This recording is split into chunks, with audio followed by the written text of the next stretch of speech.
시작해 보겠습니다. 과제 피드백부터 먼저 좀 설명해 드리겠습니다. 이 두 문제 이번에 풀어봤는데요. 어, 공통적으로 좀 말씀드릴 사항은 하나는 뭐냐면은 우리가 이렇게 우리 스스로도 간단하게 함수를 만들거나 뭐 조건문 갖고 프로그램 할 수 있는 것도 만약 라이브러리로 기능이 제공이 되면 그 기능을 사용해서 프로그램하는 게 더 좋은 습관이에요. 내가 직접 만들지 않고. 예를 들면 뭐 최대값을 찾는다. 뭐 이런 것도 간단한 if문으로 내가 두 값 중에 큰 값을 찾을 수가 있습니다. 근데 그것도 이제 std max 같은 함수를 이용하는 게 올바른 프로그래밍 방법이에요. 그래서 항상 내가 어떤 코드를 짤 때 이 기능을 하는 것이 또 함수로 있지 않나 살펴볼 필요가 있고요. 그 다음 이제 각 문제를 좀 살펴보겠습니다.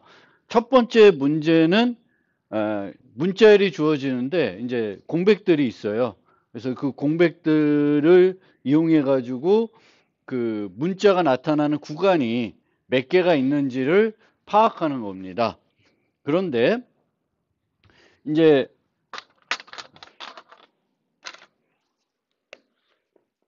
글자가 막 있고 이제 공백들이 있어요. 그리고 또 있어요.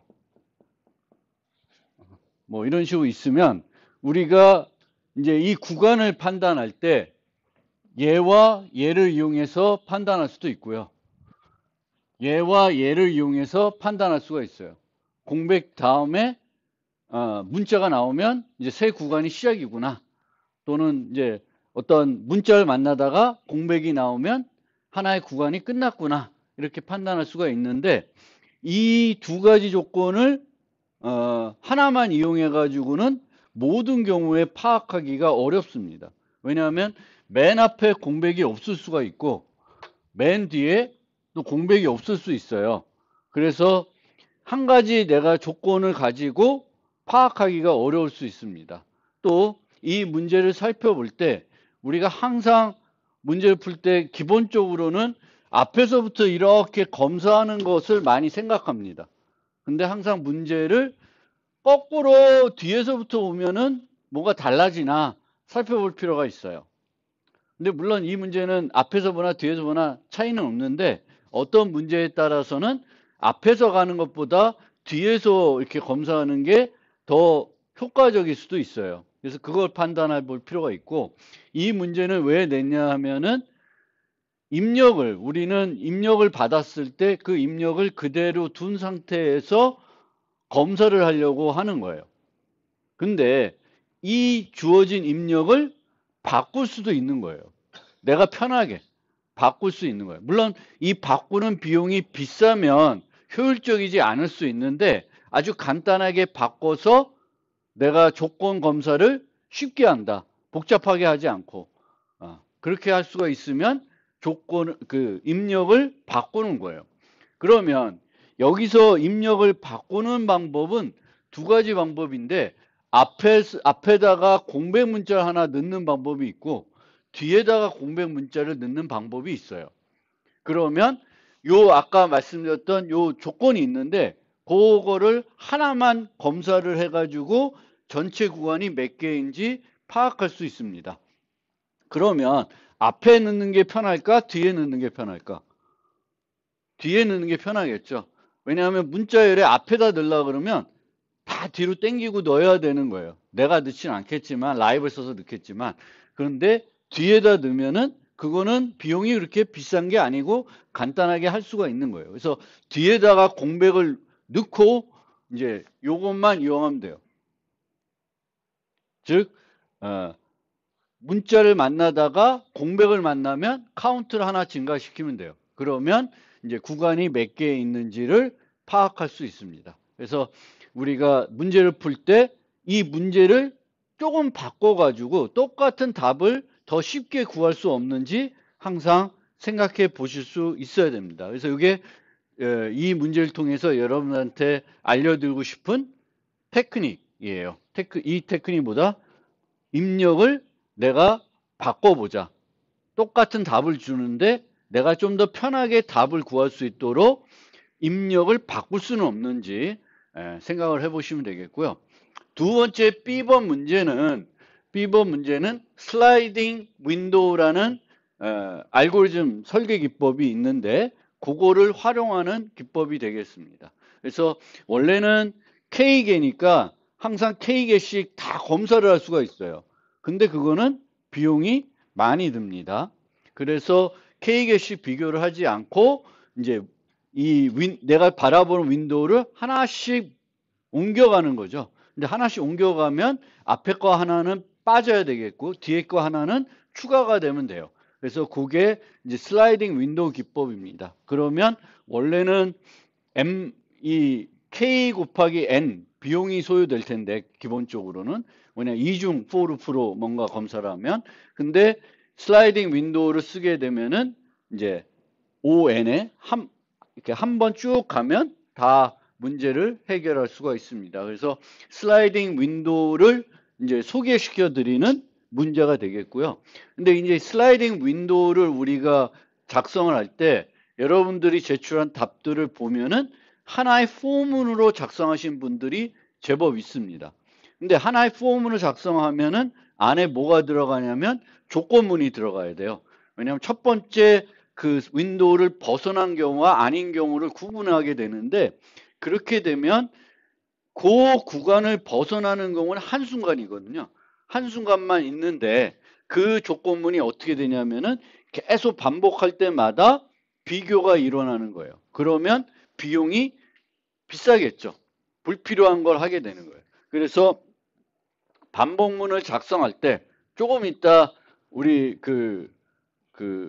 이제 슬라이드에서 공부할 때도 제가 설명을 드리겠지만 반복문 내에 조건문이 있으면 이 조건문을 없이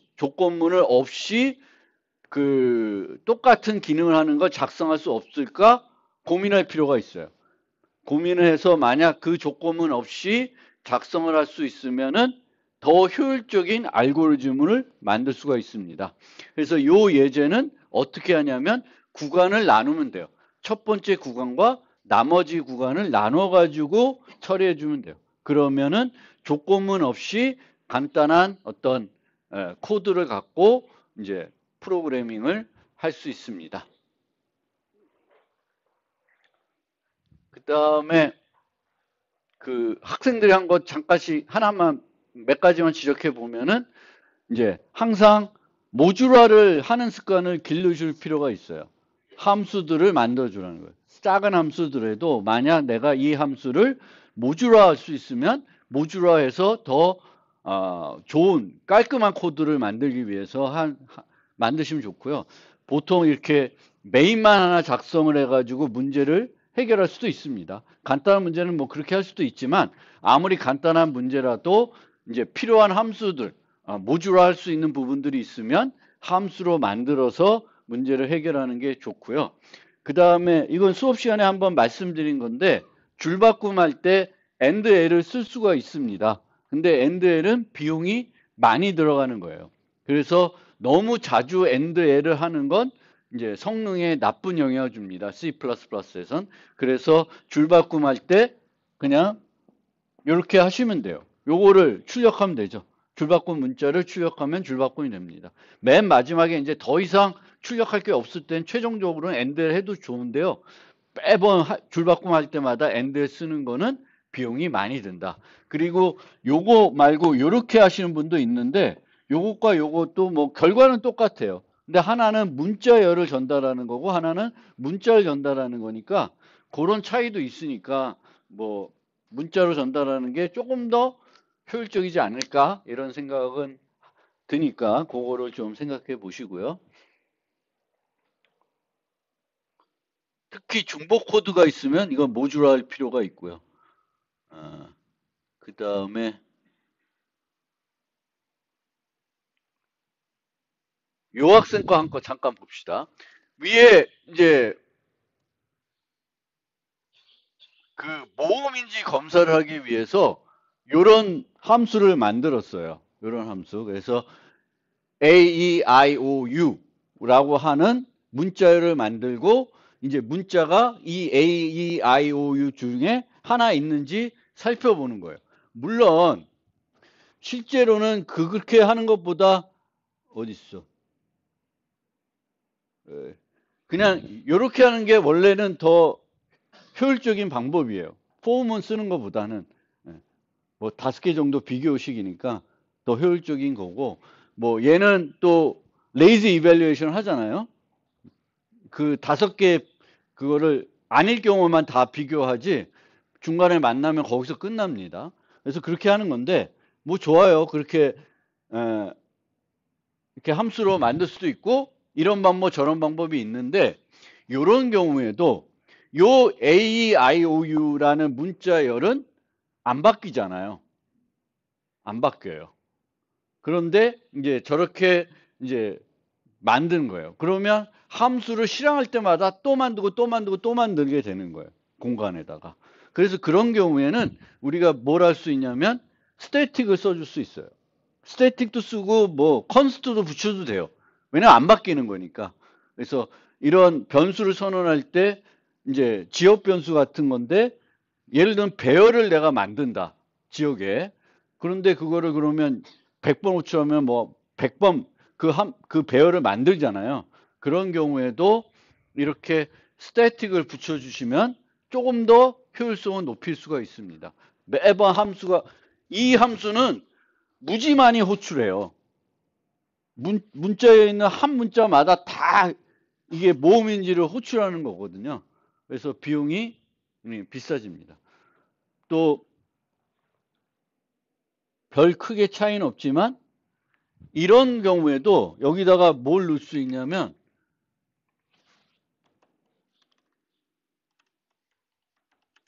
이런 식으로 인라인이라는 것도 넣어줄 수도 있어요. 그럼 쟤는 어떻게 돼요? 함수를 호출하는 게 아니라 넣어줍니다. 그냥. 우리는 모듈화해서 깔끔하게 만드는 거고 여러 곳에서 쓰잖아요. 제가 아까 그 중복 코드를 모듈화 해야 된다고 했는데 그분은 어떻게 만들었냐면 요 비교하는 if문이 그 함수 안에 3번 나와요. 똑같은 코드가. 그러면 당연히 걔는 모듈화 해줘야 돼요. 모듈화 하면은 그러면 성능이 떨어지냐 함수 붙여라니까. 그러면 그런 게 걱정되면 여기다가 뭘 넣어주시면 돼요? 모듈화를 해놓고 인라인 써주시면 돼요. 간단한 함수니까 인라인 써주면은 컴파일러가 내 대신 나는 거기다가 중복해 놓지 않고 넣어주는 거고 내가 필요하면 또 이 함수를 내가 필요해서 바꾸면 그 바뀐 자리에 그냥 적용이 될 거 아니에요. 그래서 그런 거를 여러분들이 좀 생각을 해주시면 좋겠습니다. 그래서 스태틱 지역 변수라는 거 그리고 또 inline, const 이런 수식어들을 잘 생각을 해보시면 좋겠고 그 다음에 이제 이 학생은 이제 true, false로 반환한 다음에 이렇게 덧셈을 하고 있어요. 덧셈을. 그러면 불을 반환하면 물론 불을 또 자동적으로 인트로도 바꿔줍니다. 또 인트를 자동적으로 불도 바꿔주는데 차라리 그 자동적으로 바뀌는 게 아니라 내가 그냥 인트로 해가지고 return 1, return 0 해도 돼요. 어차피 덧셈 할 거니까 내가 굳이 얘를 뭐 불연으로 비교해서 if문에서 얘가 참인지 아닌지 판단하는 게 아니라 이렇게 깔끔하게 이 카운트를 해가지고 할 거면 그냥 인트 반환하는 것도 괜찮은 방법입니다. 그래서 내 반환하는 타입에 대해서도 한 번쯤 더 고민을 해볼 필요는 있어요. 너무 저거는 당연하게 is val처럼 이제 이름을 만들었으니까 불로 반환해야 될 것 같은데 나의 쓰임새는 쟤를 조건식으로 쓰는 게 아니라 계산할 때 그냥 쓰고 있는 거예요. true면 1 더하고 false면 0 더하는 그 형태로 이 학생은 쓰고 있기 때문에 그럴 바에는 그냥 int로 쓰시는 게 더 깔끔한 방법이 되겠습니다. 그러면 이제 코드들을 제가 한 걸 잠깐 보여드리면 여기서 보면 푸시백 공백을 하나 추가를 하고 있습니다. 이 공백을 하나 추가를 하면은 여기서 요 조건만 한번 따지면은 돼요. 만약 뒤에 이게 없더라도 이제 붙어 있으니까 얘하고 얘를 비교해 가지고 이제 구간을 끝날 때도 제대로 올바르게 테스트를 합니다. 그래서 항상 입력을 바꿀 수 있는지 없는지. 그리고 여기 보면은 is blank처럼 이제 여러분들이 간단하게 이 함수와 이 뭐냐 공백을 비교했잖아요. 항상 그런 것들도 뭐냐 그 관련된 어떤 라이벌의 함수가 있으면 써주시면 좋아요. 쓸 수 있다는 거고요. 그게 있는지 없는지도 모를 수도 있으니까. 그래서 항상 어떤 간단한 기능도 라이벌리에 뭔가 그 기능을 해주는 게 있으면 그 라이벌을 써서 구현하는 것도 방법이 된다는 거고요. 그 다음에 이제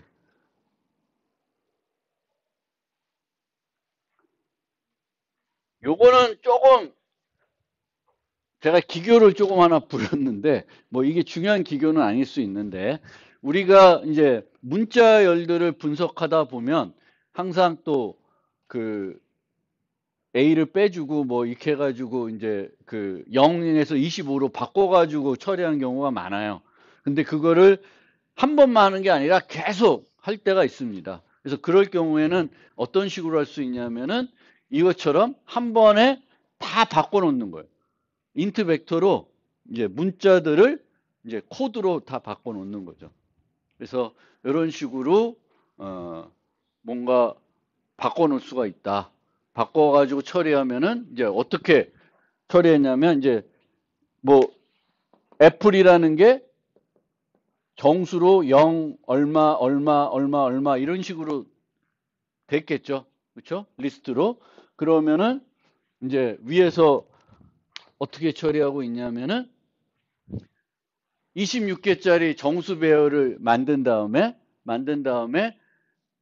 모든 애들은 0으로 될 텐데 요 A에 해당되는 거, E에 해당되는 거, I에 해당되는 거, O에 해당되는 거, U에 해당되는 건 1로 바꾸고 있습니다. 1로 바꿔놓고 이제 얘를 이용해서 계속 덧셈만 해주고 있습니다. 그러면 그 구간에 모음이 몇 개인지를 조금 더 간결하게 판단할 수가 있어요. 그래서 여러 가지 방법들이 있으니까 이제 살펴보시면 되겠고 여기서처럼 이제 첫 번째 구간 하는 거하고 그 다음부터는 이제 그 앞에 거 빼주고 뒤에 거 더해주고 그래서 새 구간의 그 모음의 개수를 파악하고 있는 거예요. 윈도우가 이렇게 옮겨가면은 이제 맨 앞에 거 빼주고 뒤에 거 해요. 물론 여기도 J 같은 게 원래 필요 없는데 저 머리가 맨날 아파. I'm 빼기 K하고 막 이런 게 헷갈려서 그냥 맨 앞에 거는 0부터잖아요. 그래서 J를 하나 둬서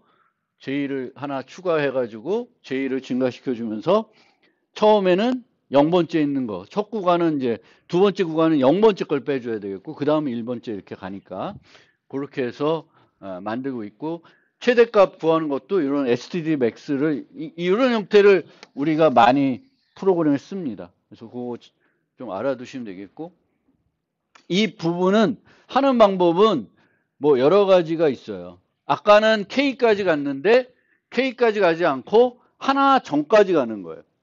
원래는 K개를 구해야 되잖아요. 근데 K개를 구하지 않고 첫 번째 for loop에서는 K-1까지만 구하고 여기서는 하나 더해서 이제 그 구간에 있는 값을 구하고 이제 옮겨가면서는 그 첫 번째 걸 빼주고 그 다음에 또 더하고 구하고 그러니까 요 슬라이딩 윈도우를 구현하는 그 방법은 K까지 갈 수도 있고 K-까지 가가지고 또 처리할 수도 있고 방법은 뭐 여러 가지 방법이 있으니까 항상 여러 가지 방법들 가지고 뭐 성능의 차이는 없는데 이제 우리가 하는 거에 따라서 여러 가지 방법들이 있으니까 살펴보시면 돼요.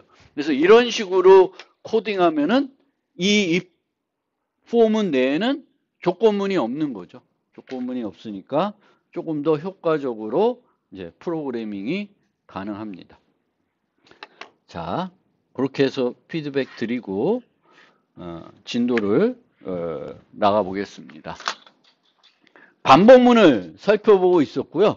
반복문 4가지, 뭐 3가지인데 이제 후문이 2종류가 있으니까 총 4가지 반복문이 있다고 보시면 되겠고 그 4가지 반복문에 대해 설명드렸고 이제 남은 부분은 몇 슬라이드 안 남았는데 이제 반복문을 구현하는 팁 그걸 몇 가지 소개를 하려고 그래요.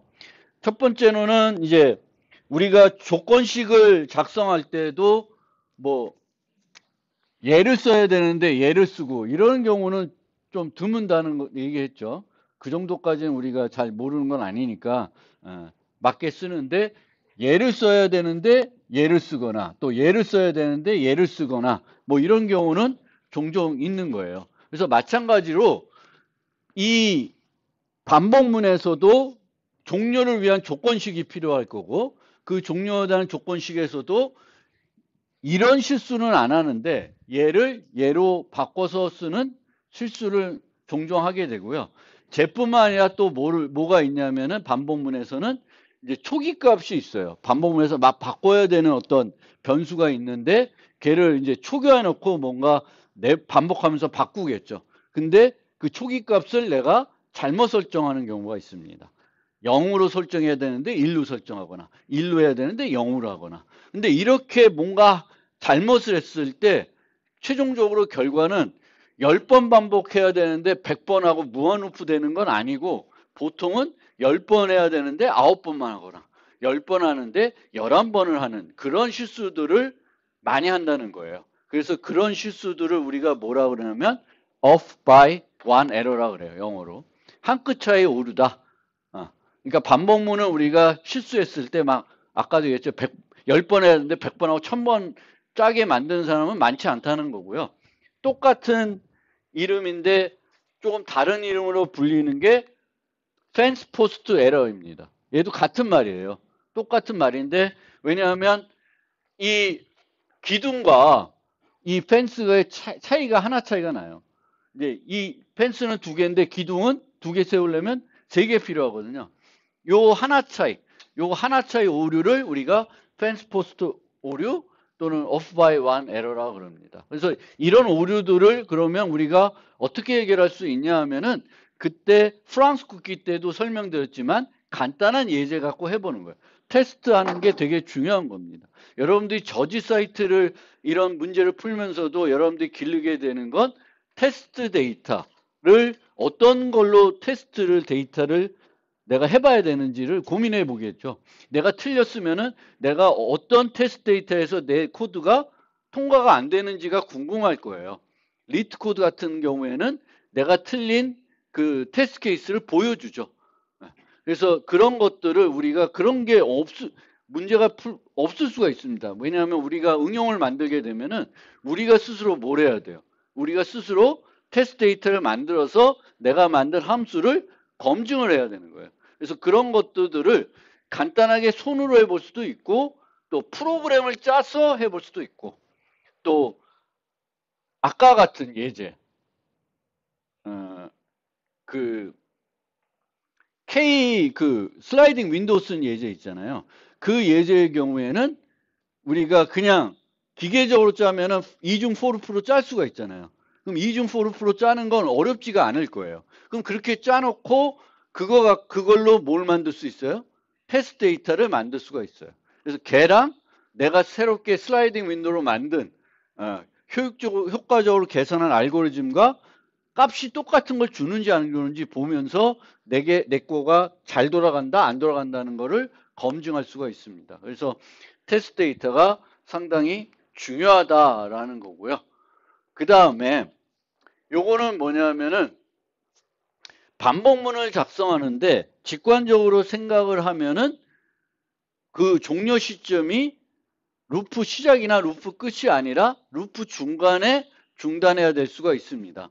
그러면은 그냥 그렇게 짜라는 게 제 추천입니다. 그러니까 무한 루프로 돌리고 안에서 내가 직관적으로 생각한 위치에서 검사를 하고 뭘 해주면 돼요? 브레이크를 통해서 종료를 하면 돼요. 그래서 그렇게 루프 중간에서 루프를 종료시키는 거를 루프 앤 핫 프로블럼이라고 합니다. 예를 들어서 이제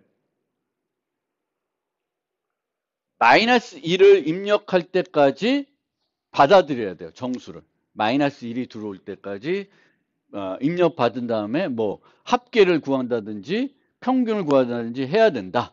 그러면은 원래 우리의 생각은 어떤 생각이냐면 정수 입력받고 우리가 머릿속으로 그 문제가 주어지면 마이너스 1이 들어올 때까지 정수를 받아라 그러면 총 몇 개가 들어올지는 모르죠.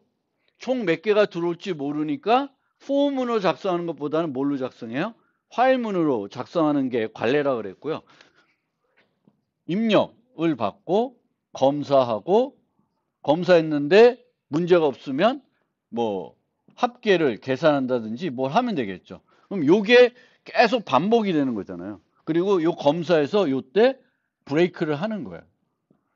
그러면 일반적으로 우리가 그냥 작성하면 이런 형태를 되는 거예요. 이런 형태. 정수를 입력받고 그 n이 마이너스 1이면 끝내고 마이너스 1이 아니면 썸에 추가해가지고 합계를 계속 계산하는 거죠.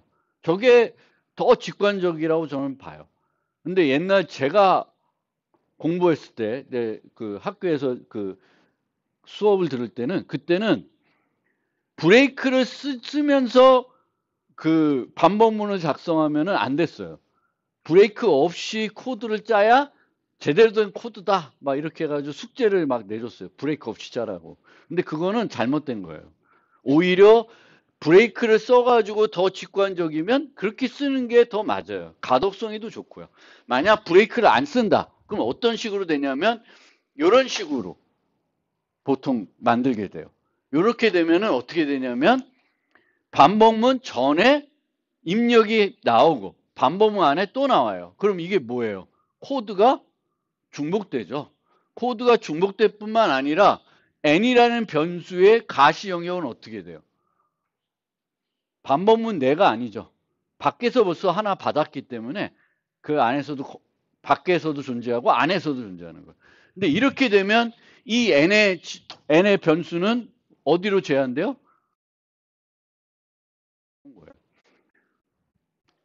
옛날에 이제 이런 코드를 저희 숙제 받을 때 이제 브레이크 없이 짜라. 그럼 이렇게 안 짜고 그냥 이렇게 짜놓고 이렇게 바꿨어요.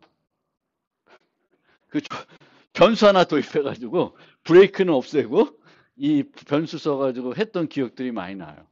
근데 이것도 의미가 없는 거죠. 그렇죠? 그래서 루프 앤 하프 문제를 만나면 이거에 뭐 브레이크 없이 막 하려고 할 필요는 없고 그거 쓰시면 돼요. 너무 브레이크를 많이 쓴다, 불필요하게 쓴다, 그건 안 좋은 건데 직관적이면 얼마든지 무한 루프로 제어주를 쓰고 이제 그 반복문의 종료는 어디서? 안에서 검사해서 종료할 수가 있습니다. 차이가 안 납니다. 그래서 요 스타일의 게 나쁜 형태가 아니다. 라는 거고요. 그리고 이제 그 반복문이 4종류, 작게는 3종류인데 언제 각각을 쓰냐? 이건 벌써 말씀드린 것 같아요. 기본이 화일문이에요. 그러면 화일문인데 내가 반복을 들어가기 전에 정확하게 몇 번 반복이 되는지 알 수 있으면 for문을 씁니다. 근데 그게 아니면 화일문을 쓰게 되겠고요. 근데 화일문을 써야 되는 상황인데 이 반복문은 무조건 한 번은 반복이 돼. 그러면 화일문 대신에 그 상황을 문서화, 더 그 코드 인사한테 알려주기 위해서 두 화일을 쓰게 됩니다. 그게 관례예요. 물론 그 관례를 안 따라도 되겠지만 일반적인 관례가 그렇다는 거고요. 이제 그렇게 작성을 했을 때 for문에 갖고 있는 이점 중에 하나는 뭐냐면은 for문은 변수를 반복문 내로 제한하는데 효과적이에요. 왜냐하면은 그 for문에는 앞에 init라는 부분이 있고 그 init라는 부분에서 변수를 선언할 수가 있고 이 선언된 변수는 반복문 내로 제한이 됩니다. 그래서 만약 반복자를 이용해서 프로그램하면은 이제 이런 식으로 되는데 반복자를 이용해서 화일문을 쓰면은 이런 식으로 돼요. 즉 변수가 화일문에는 이제 그 종료 조건을 검사해야 되는 변수가 있으면 화일문은 그 변수는 항상 어디로 나와요? 화일문 전에 선언이 되어 있을 수밖에 없어요. 근데 이제 for문에서는 그 변수를 어디다 선언할 수 있어요? init 부분에 선언해서 쓸 수가 있습니다. 그 다음에 두 번째 팁은 반복문 내 평가값이 변하지 않는 표현식은 반복문 전으로 옮기는 것이 좋습니다. 물론 저렇게 하게 되면은 그 변수를 추가적으로 도입은 해야 돼요. 그래서 그런 고민은 있는데, 물론 불필요한 변수는 쓰지 말라고 또 되어 있습니다. 그래서 약간 충돌되는 그가 있는데, 이제 효율성을 따지냐, 이제 공간을 조금 더 쓰냐, 뭐 이런 개념이 되겠습니다. 그리고 모든 루프는 브레이크와 컨티뉴 없이 작성할 수가 있지만, 저거를 해서 기계적으로 브레이크와 컨티뉴를 안 쓰고 만들려고 할 필요는 없고, 이제 가독성이 더 좋은 게 뭐냐? 이제 항상 여러분들이 코드 작성할 때 가장 우선해야 되는 건 효율성이 아니라 뭐다? 가독성입니다. 가독성, 유지보수. 유지보수라는 건 내가 다음에 또 수정해야 될 때 얼마나 쉽게 수정할 수 있냐. 거기에 포커싱이 돼야 되겠고, 가독성이 돼야 돼요. 왜냐하면 이 코드는 내가 또 읽어야 되는 거고, 내가 아니라 다른 사람도 읽고 이해해야 되니까 코드를 이해하기 쉽게 작성하는 게 좋아요. 아주 내가 잘한다고 해서 막 그 일반적인 사람들 이해하기 어려운 코드로 만들어 놓으면은 그 사람 아니면 못 고치는 거야. 그건 좋은 코드가 아니에요. 그래서 우리가 이제 clean code is better than clever code라는 말이 있습니다. 깨끗한 코드가 똑똑한 코드보다 좋다. 그래서 clean code라는 건 가독성이 있는 코드를 말합니다. 그 다음에 이제 이 슬라이딩 윈도우에서 그 설명되었던 상황들입니다. 그래서 만약에 반복문 내에 조건문이 들어가면 그 조건문 없이 작성할 수 있는지 살펴봐야 되는데, 한 가지 방법은 구간을 나누는 거예요. 그러니까 여기 경우에는 짝수일 때 뭐하고 홀수일 때 다른 걸 하잖아요. 그러면 얘를 해서 짝수일 때 하는 폼은 홀수일 때 하는 폼을 만들 수가 있습니다. 물론 얘가 서로 영향을 주면 안 되겠지만, 서로 영향이 없다 그러면 나눌 수가 있다는 거고요. 나누게 되면 더 효율적입니다. 특히 뭐 C++처럼 효율성이 되게 괜찮은 언어는 저렇게 작성하나 저렇게 작성하나 별 차이는 없는데, 파이썬 같은 데서 한번 시간을 재보면 얘보다 얘가 훨씬 빠릅니다. 그러니까 그런 이제 다른 언어에서도 우리가 생각해 보면은 이제 코드를 작성할 때 조건문에 반복문에 조건문이 들어있으면 빼는 형태로 뺄 수 있으면 빼고 작성하는 게 좋겠고요. 특히 이런 거는 잘못된 거예요. 이거는 얘는 보면은 n번 반복하는데 i는 0일 때는 요구하고 나머지 경우 안 해요. 그럼 이 i equal 0일 때는 n번 반복하면서 몇 번 필요한 거예요? 한 번만 딱 필요한 거죠. 그거를 n번 반복해서 계속 하는 건 나머지 n-1번은 불필요한 걸 하고 있는 거잖아요. 낭비적인 요소예요. 저런 건 절대 하면 안 돼. 그러니까 반복문을 내가 작성해서 n번 반복하기 작성했는데 맨 마지막에 한 번 한다든지 맨 앞에서 한 번 한다든지 그런 조건문은 잘못된 거예요. 그거는 구조를 바꿔야 돼요. 뭐 이렇게 요거는 밖에 나오고 이거 잘못됐다. 이게 B니까 이렇게 된 거. 만약에 이제 1일 때부터는 뭔가 다르면 여기를 1로 가도 되죠. 그렇죠? 그러니까 여기 코드는 이제 0부터 해가지고 B는 스테이트먼트 B는 모든 경우에 다 하는 거니까 이렇게 된 건데, 만약에 이제 0일 때 제일 처음에 뭔가 따르게 해야 되면 걔는 반복문 전에 하고, 이제 뭐 1번부터는 0번과 나머지가 다르면 0번 할 때 한 거는 위에 밖에 빼고 1번부터 하는 거를 포문으로 반복문으로 작성하면은 더 효과적으로 되겠습니다.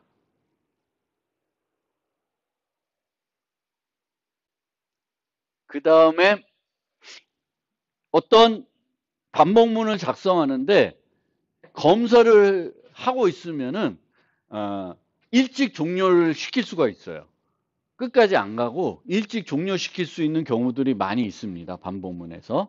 근데 그게 과연 효과적인 거냐 아닌가 이런 거를 이제 말씀드리는 거예요.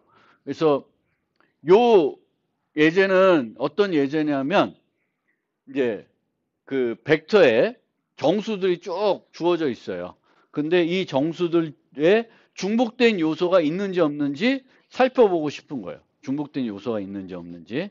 그러면 이 중복된 요소가 있는지 없는지 살펴보기 위해서 우리가 쓸 수 있는 자료 구조가 집합이라는 자료 구조가 있습니다. 집합이라는 자료 구조는 똑같은 요소가 거기에 들어갈까요? 추가해도 안 들어가요. 집합에는 똑같은 요소가 존재하지 않습니다. 그러면 n개의 요소를 여기다가 다 넣는 거예요.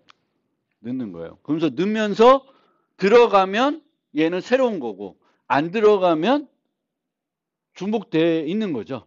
그래서 이제 집어넣으면서 이런 식으로 집어넣기 전에 이 n이 있는지 없는지 살펴보고 있으면 여기서 끝내는 거예요. 그래서 이렇게 작성을 우리가 보통 많이 해요. 아, 한 10개를 검사해야 되는데 한 3개 검사해서 끝낼 수가 있어. 그럼 이거 좋은 거 아니냐? 그래서 저렇게 이제 조건문을 넣을 수가 있습니다. 그런데 이런 식으로 끝까지 무조건 다 넣어버리는 거예요. 그러면 안 들어가는 애들도 있겠죠. 그리고 나서 뭘 봐요? 원래 크기와 집합의 크기를 비교해 보는 거예요. 두 개의 크기가 같으면 중복된 요소가 있는 거예요, 없는 거예요? 없는 거죠. 저렇게 보는 거예요. 그러면 얘가 좋냐, 얘가 좋냐?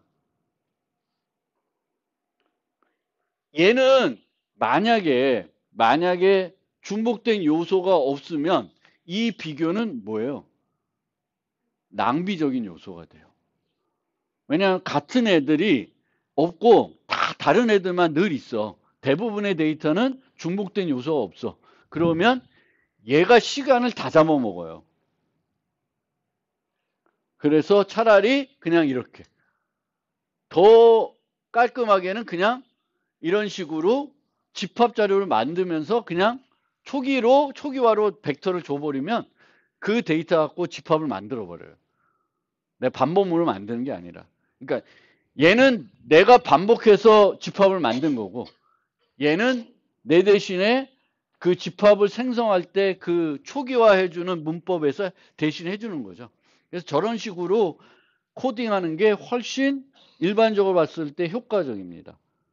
특히 저지 사이트 같은 데들은 이제 시간을 재는데 오히려 이렇게 짜면은 일찍 끝나니까 시간이 단축될 것 같지만 오히려 느려져요. 왜냐하면 많은 데이터들이 이제 아닌 것들 데이터들도 많이 들어가 있거든요. 그럴 때는 이제 평균적으로 우리가 내보면은 이런 코드들이 훨씬 좋습니다. 속도가. 그래서 꼭 조기 종료할 수 있다고 해서 무조건 조기 종료하는 걸 넣지 마세요. 왜냐하면 데이터들이 많은 경우에 그렇지 않을 수가 있고 그렇지 않은 경우에는 오히려 그 조건문이 낭비적인 불필요한 요소가 될 수가 있어요. 반복을 다 끝나고 한번 검사를 해보는 게 더 효율적일 수가 있습니다. 그래서 그런 걸 배우게 되겠고요. 보통은 우리는 이제 지금까지는 직접 우리가 반복문을 우리가 작성해서 구현을 하게 되는데 이 예제도 그렇고 이런 예제도 그렇고 반복을 내가 하는 게 아니라 내가 필요한 함수를 호출해 가지고 그 함수가 내 대신 해주는 거예요. 그거를 우리가 내부 반복을 이용한다 그래요. 근데 내부 반복을 이용할 때 반복하면서 해야 될 일들이 있을 거 아니에요. 그 일들을 구현하고 있는 함수면 뭐 하겠지만 보통은 반복은 내부적으로 해주는데 뭘 할지는 모르는 거죠. 그래서 그 뭘 할지를 우리가 추가적으로 함수를 호출하면서 알려줘야 돼요.